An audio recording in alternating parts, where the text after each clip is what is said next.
Hi, it's Jo here, Jo Rawbone from Flourishing Introverts. And the reason I'm here today is I just want to talk for just a few minutes, maybe 10 or so, about pretending as introverts. Why am I talking about this now? Well, it's prompted by some work I was doing with a fellow introvert recently. And they were sharing with me how tired they get of pretending to be something they're not. Pretending that they are going to an event that they've been invited to when probably they've got no intention of going, but they find it hard to say no.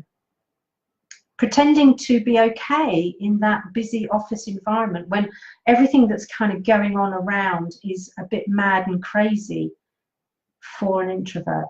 Because remember, introverts are already overstimulated in their minds. So working in that busy, noisy, loud environment just has too many distractions. So we often pretend that we're okay with that when actually we're not. Some organisations I know have made it okay for people to wear headphones. But guess what? Some people are really uncomfortable with other people wearing headphones. But it's about what works best for the individual, what can help them be more productive. And often for an introvert, headphones is what works. But unless we ask for it, what we do is we pretend to be okay. We pretend to get our heads down and get stuck into work when actually it's just way too difficult. What else might we pretend about? Well, I know one of the things I've pretended about in the past is kind of, pretended that I'm okay, generally, that I'm all right, that there's nothing wrong.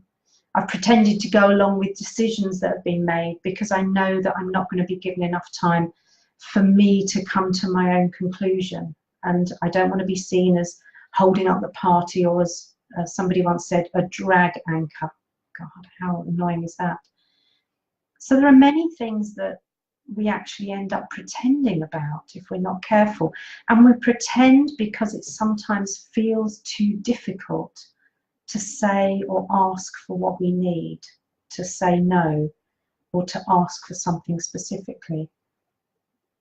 And we end up feeling not okay about so much because everyone else, well, not everyone else, but lots of other people seem to get on with it. Of course, what we don't know is who else is pretending. So what's the impact of pretending? Well, I can tell you from my own experience, the impact of pretending is I go home utterly exhausted. And I'd really like to be engaging and chatty and interested with people at home when I get home. But I'm sometimes so exhausted from having been in those environments that I just need to kind of decompress before I can even engage with other people in my household. So it's exhausting, but ultimately, the thing that I've experienced that many other introverts have experienced as well is just this sense of we're not enough, we're not okay as we are. And that's the bit that we really need to shift if introverts are to flourish. I know you may have heard me talk about this before, and it is a kind of passion project, but also I feel it deep in my being that actually we have a right to flourish.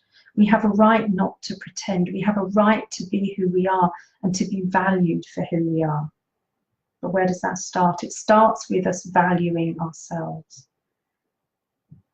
So how do we then stop being the great pretender? I'll refrain from bursting into song at that point.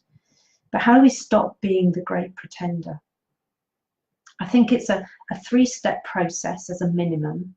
And it's a process that I'm busy designing and will be kind of making more available later on.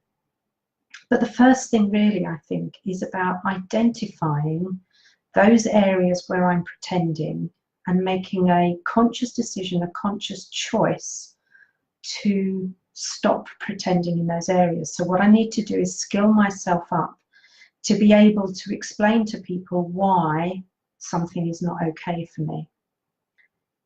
How do I do that? Well, I think it comes from really identifying and owning our inner strengths. I spoke about this last time on the live, but you know, it's very easy for people to say to us, oh, you're very quiet today, aren't you? And almost apologetically we go, yeah, sorry, I am. And my response to that is always now, not I'm sorry, yes, I am, but yeah. And you know what? Being quiet means that I can really listen to what's going on. I can listen to what's being said, and I can listen to what's not being said. I can hear in the spaces in between, which means I can summarize and I can pull everything together and get us back on track. And you may have heard me use that example before. And of course, there are others. But really identifying what our strengths are and owning them then enables us to confidently use those, to talk about them and not feel embarrassed, not hide away, not feel any shame, not feel that we're less than, because they're the things that we hold dear, that make us what we are, as powerful as we are. So it's about identifying, it's about owning, and it's about using confidently. What if you don't know what your inner powers are? You know, when I started this work, I thought about, and I did to begin with, refer to them as superpowers. But superpowers doesn't somehow fit, and I'd be interested to hear your feedback on this. Superpowers doesn't somehow fit, because that kind of implies to me some kind of big, tough, strong. And that's not what we're talking. What we're talking here about is that amazing quiet power. So inner powers is where I've got to with that. And the process that I'm developing will really help you identify your inner powers.